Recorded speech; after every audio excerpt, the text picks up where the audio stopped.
26 जुलाई को इंशाअल्लाह इंशाअल्लाह मीरपुर डिवीजन से लॉन्ग मार्च का आगाज होगा इंशाअल्लाह।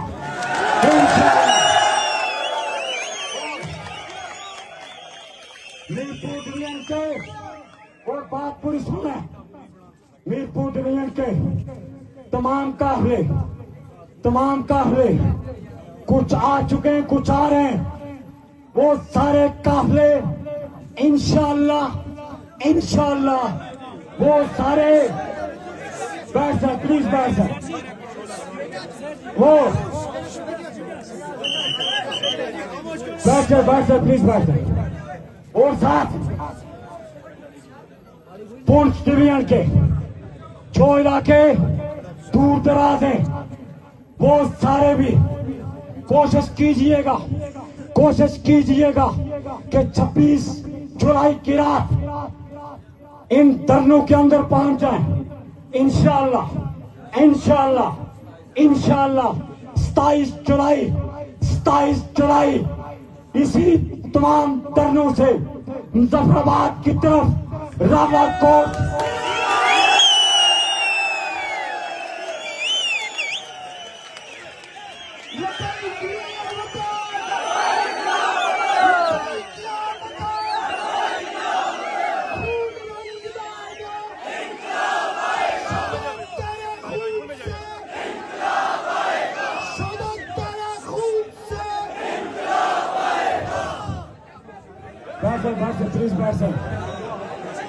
प्लीज बैठ जाए। ये आगे वाले बड़ों से गुजारिश करें। 26 जुलाई को बात पूरी सुन लें। 26 जुलाई को सुन लें बात। बैठ जाए प्लीज बात सुने। 26 जुलाई को खामोशी क्या करें प्लीज। 26 जुलाई को वो काफिले सारे यहाँ पहुंचेंगे इंशाअल्लाह। 27 जुलाई को जो सूरज तुलू होगा वो इंशाअल्लाह रियासत जम्मू कश्मीर की एक नई सुबह, एक तारीख रात को मिटाते हुए रोशन मुस्तकबिल और एक रोशन और बावकार रोशन सुबह के साथ 27 जुलाई का सूरज तुलू होगा। आप सारों ने 27 जुलाई को दिन 12 बजे इस पंडाल के अंदर तमाम धरनों के अंदर रावलकोट के गिरदोनवा सारे धरनों के अंदर पहुंचना है। और जब पीछे धरना है हजीरा में, अब्बासपुर में, जहां भी है वो धरने आर्जी तौर पर खत्म किए जाएं। और साथ दिन 1:15 बजे नमाज जोर अदा करने के बाद इंशाअल्लाह नमाज जोर की अदायगी दिन 1 बजे अदा की जाएगी। आप सारों ने भी 1 बजे अदा करनी है। उसके बाद इसी पंडाल से दुआ होगी। दुआ के साथ इंशाअल्लाह अमन के झंडे थामे मजलूमाना अंदाज में, कोई किसी का मुकाबला करने नहीं जा रहे, किसी को फतह करने नहीं जा रहे, किसी से लड़ाई झगड़ा करने नहीं जा रहे। मैं फिर कहूंगा कि इस मौके पे हजरत उस्मान रजी अल्लाह ताला अन्हु की मुबारक शहादत को सामने रखिएगा। हजरत उस्मान को जब मासरे में किया गया तो हजरत अली रजी अल्लाह ताला अन्हु आमिरुल मोमिनीन हजरत उस्मान थे, उनके पास गए कि मैं जिन बागियों ने आपका मासरा किया हुआ है आप इजाजत दें तो मैं इन बागियों के साथ मुकाबला करूं, इनके साथ लड़ूं। हजरत उस्मान पे कुर्बान जाइए। उन्होंने कहा था कि मैं अपने आप को, मैं अपनी शहादत तो पेश कर दूंगा, लेकिन मैं नहीं चाहूंगा कि मेरे एक शख्स की वजह से मदीने के गलियों में मुसलमानों का खून बहे। इसी मजलूमाना अंदाज में हजरत उस्मान की शहादत हुई। ये शहादत हुई है। कोई अगर हमें ये दर्श देता है कि गोलियों के आगे जाने खुदकशी है तो फिर उसे उस्मान रजी अल्लाह ताला अन्हु की शहादत जो है फिर वो उस्मान रजी अल्लाह ताला अन्हु की शहादत पे शक करता है, तो जो उस शहादत पे शक करता है उसका ईमान खतरे में है। मेरा ईमान है कि उसका ईमान खतरे में है, तो हमें ये कोई दरस ना दे। हम कल इसी पंडाल के अंदर दिन 2 बजे सारे अहबाब माउंट बहनों के साथ पहुंचिएगा। जो SOPs है हमारी लॉन्ग मार्च की, वो सारी तय कर दी जाएंगी, आपके सामने पब्लिक की जाएंगी। तो क्योंकि मुझ में तो सारी गुजारिश करना चाहता हूँ, मुझसे बात इम्तियाज असलम साहब और ख्वाजा मेहरान साहब दोनों बात करेंगे, बाकी मेहमान भी कल आपसे तफसीली बात रखेंगे। मैं इस मौके पे आगे इस तरफ बढ़ूंगा और गुजारिश करूंगा, मैं उन सारे अहबाब से, अहलियाने मुजफ्फराबाद से, और उनको याद दिलाऊंगा कि मुजफ्फराबाद इनकलाबियों की धरती है, मुजफ्फराबाद शोहदा की धरती है। हमें पता है कि हालात का जबर मुजफ्फराबाद में बहुत ज्यादा है, बहुत बड़ी तादाद में लोग गिरफ्तार हो चुके, हमारे कोर मेंबरान गिरफ्तार हो चुके, हमारे तहरीक के एक अहम रुकन मेंबर कोर कमेटी जनाब शौकत नवाज मीर पिछले कई दिनों से गिरफ्तार हैं। लेकिन मैं उनसे गुजारिश करूंगा बिलखुसूस जो हमारे अबूरी तौर पे, मेरे बाद भी कोर इमरान ने बात कर रही है कि हमारे पास आए, गुफ्तो सुनील शुरू की, फिर हमारे साथ दोबारा 12 जुलाई रात जहां पे रहे 13 की भी गुफ्तगू होती रही। जब यहाँ पे बच्चों का प्रोग्राम जारी था, हम इसी वजह से लेट पहुंचे थे, फिर वापस चले गए, डेडलॉक पता हो गया।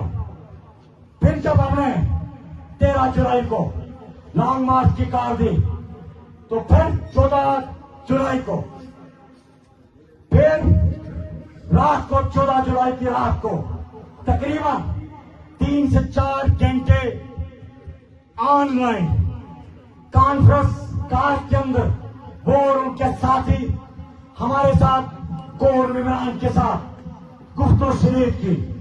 कुछ चीजों पे इख्तलाफ हुआ, कुछ शिकों पे इख्तलाफ हुआ। उन्होंने कहा हम सुबह आएंगे, रबलाकोट आएंगे, वहां पे आके ये चीजें भी सफर कर रहे हैं। और फिर 15 जुलाई को वो यहां पे आए, और जहां पे उन्हीं वो तीन चीजें भी मैं आपको बताऊंगा। फिर इख्तलाफ हुआ, बहुत बहस मुबासे के बाद उनकी तरफ से जो कहा गया, 2 अहबाब आरिफ चौधरी मीरपुर से, चौधरी जफर अनवर मीरपुर से, ये दोनों अहबाब उनके साथ मौजूद थे, उनके साथ आए थे। उनकी मौजूदगी में जो गुफ्तगू हुई उसमें कहा गया, और वो 3 निकात कौन से थे पहले मैं वो बता दूं कि बाकी चीजों पे इत्तेफाक हो गया था, कुछ 19-20 का फर्क था। एक ये कि जम्मू कश्मीर ज्वाइंट अवामी एक्शन कमेटी पे उस वक्त तक काला दम का जो नोटिफिकेशन है वो बरकरार रहेगा जब तक धरना खत्म नहीं किया जाता। नंबर 2, जब नबी असीरानी उनको थ्रू प्रोसेस, इदारती प्रोसेस, बेल प्रोसेस के जरिए रिहा करवाया जाएगा। नंबर 3, जितने भी मुकदमात दर्ज किए गए 5 जून से अब तक पाकिस्तान और आजाद कश्मीर में, उन मुकदमात को इदारतों के अंदर फेस किया जाएगा। ये 3 शिक्के थी जिन पे हमारा उनका इख्तलाफ हुआ। और एक और थी कि जो हमारे शोधा हैं, जिन लोगों ने 5 जून से बाद तक हमारे शोधा को शहीद किया, हमारे जख्मियों पे गोलियां चलाई, उनके खिलाफ बाय नेम एफआईआर काटी जाए। ये भी हमारे मुताबिक में शामिल था। जो जैसा हुआ है वैसे आपसे बात रखेंगे। अवाम के वसीतर मफाद में पहले स्टेप में हमने इस चीज से पीछे हटे, क्योंकि हमें पता था कि ये तो साजमाना निजाम है, इसके अंदर मेरिट की बुनियाद पे एफआईआर दर्ज नहीं होती। हम इस चीज से के बाकी चीजें और शोधा के फैमिलीज की कंपनसेशन प्रॉपर तरीके से की जाएगी। इस चीज से पहले मरने में हम पीछे हटे, अपने आप को ना चाहते हुए भी कि थोड़ी तौर पर एफआईआर दर्ज नहीं की जाएंगे। हमने कहा फिर बाकी चीजों पे, जब बाकी चीजों पे डिस्कशन हुई, 3 चीजों पे एफआईआर, मुकदमे और बैन, तो फिर हमें दीवार के साथ लगाया गया।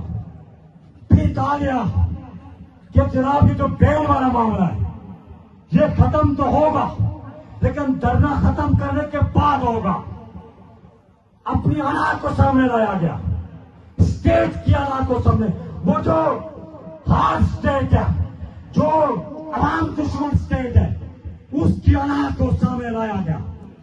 फिर भी हमने बड़ेपन का मुजाहरा किया, आला जफी का मुजाहरा किया, आपस में मशवरा करके कि अगर ये हमारे साथ टाइम फ्रेम तय करते हैं तो हम, क्योंकि बैन की वजह से मेम्बरान कोर कमेटी मुतासर होंगे, अवाम मुतासर नहीं होगी। हम अपनी कुर्बानी देने के लिए तैयार हो गए कि बैन की वजह से हम मुतासर होंगे, हम इसमें भी कॉम्प्रोमाइज कर लेते, लेकिन हमारे साथ वक्त तय किया जाएगा कब बैन खत्म किया जाएगा, उससे कब हम धरना खत्म कर दें। फिर आके 2 चीजों पे, असीरान पे कहा गया जी कि असीरान को राज तरह नहीं कर सकते, और ना ही हमारा जो मौकफ है वो इंशाल्लाह मरते दम तक आएगा। हम मर भी गए, हमारे साथ इस मौकफ को लेके आगे बढ़ेंगे, हमें यकीन है। तो फिर हमें फिर कहा गया, फिर गुफ्तगू होती रही। 15 जुलाई को जो आखिरी बात हुई कि इन चीजों पे, इन 3 चीजों पे हमें वापस जाने दीजिए, हम जाके वोट चला। उन्होंने कोई डेट तय नहीं की हमारे साथ, सिर्फ इतना कहा कि हफ्ता भी लग सकता है और 4-5 दिन भी लग सकते हैं। हम इन चीजों को सेटल करके, और साथ हमारा मुतालबा था कि मुज़ाकरात के अंदर हमारे कोर मेंबर शौकत नवाज को भी शामिल किया जाए, और इस हद तक की अंडरस्टैंडिंग दी गई कि हम जब आएंगे तो शौकत नवाज मीर को साथ लाएंगे। लेकिन जब यहां से वापस गए तो कुछ दिनों के बाद आहिस्ता आहिस्ता, मैं किसी की नीयत पे फिर भी शक नहीं करूंगा, किसी की नीयत पे किसी सुने शक नहीं करूंगा। तो फिर जो है कल पूरी उस तफसील में नहीं जाऊंगा, रोजाना की बुनियाद पे गुफ्तगू होती रही, रोजाना की बुनियाद पे गेट टू उनके साथ बातचीत होती रही, और सबसे ज्यादा पर्सनली मेरी और बाकी मेहमान की भी लगन ज्यादा, क्योंकि दूर जो नेट एक्सेस थी वहां जाके बात करनी पड़ती थी, सारों की मौजूदगी मुश्किल थी। सबसे ज्यादा बड़ी गुफ्तगू उनके साथ हुई सैयद कमर रजा साहब के साथ, और उनके 2 मीडिएटर थे साथ ही। मैं इस स्टेज की वसादत से उनकी तरफ से बात खत्म हो चुकी, लेकिन फिर भी हम आला सर्फ लोग हैं, हम फिर भी कमर रजा साहब आपकी नीयत पे, आपके साथियों की नीयत पे शक नहीं करते। हम आपकी कोशिशों को, फिर भी आपको नाकामी हो गई, हमें अफसोस है, इसलिए नहीं कि मुज़ाकरात नाकाम हो गए, अफसोस इसलिए है कि कल एक कागज हमारे सामने भेजा गया, 3-4 मरतबा मायदे के बारे में तबादला ख्याल हुआ, इधर से भी उधर से भी चीजें लिखी जाती रही, भेजी जाती रही, वापस भेजी जाती रही, लेकिन अफसोस कि कल वो कहते हैं एक मोहब्बतनामा में मिला। वो इसीलिए कहा जाता है कि आसुमीन के दीप जलाए, रोज ही मोहब्बत हार गई और नफरत जीत गई। आसुमीन के दीप जलाए, रोज ही मोहब्बत हार गई और नफरत जीत गई। जालिम रोज उतरा अपने आंगन से, जैसे मखदूमों की सोच की रीति बदल गई। एक रुका भेजा गया, पूरा एक मायदानामा भेजा गया, जिसमें मैं उसे यह कहूंगा कि वो मायानामा प्रपोजल मायानामा नहीं था, वो उन्हीं कातलों की तरफ से, जालिमों की तरफ से एक माफीनामा था जिसका जिक्र कल हमसे किया गया, उससे कबल उसका जिक्र ना किया गया। तो उसी वक्त हमने उसको मुस्तरद किया। पूरे